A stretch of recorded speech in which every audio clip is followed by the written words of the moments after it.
মানুষের যত কাজ হারাম কাজগুলি করে তার অসুস্থতা দেয় কি? তার নফসের মধ্যে ইবলিসটা প্রবেশ করে অসুস্থতা দেয়, সে আস্তে আস্তে বিভ্রান্ত হয়।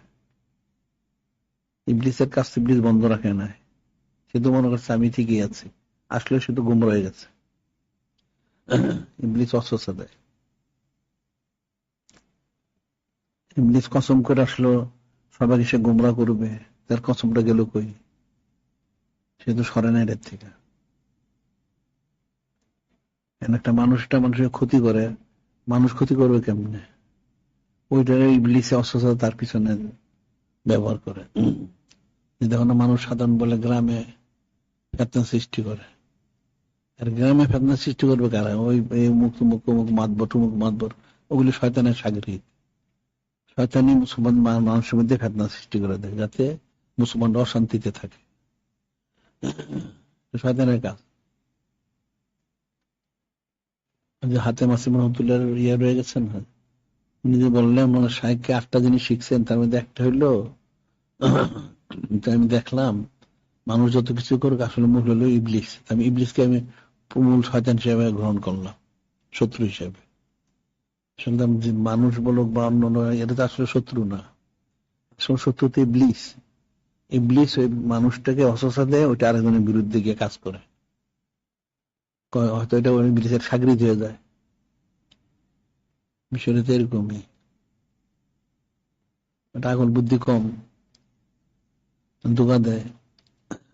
যেমন একটা চোরের দল, চোরের দলটা লোক নিয়ে তার চোরের দলে বিরিয়ে দেয়, তাদের চোর বানায় ফেলে আস্তে আস্তে।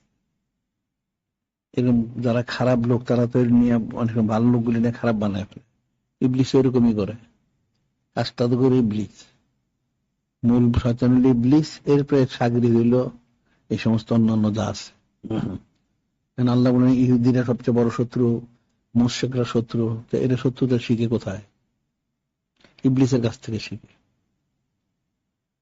কারণ কোন কাফের মুশরিক কোনদিন মুসলমানের সাথে পারার কথা না, তাদের এত আকল বুদ্ধি নাই।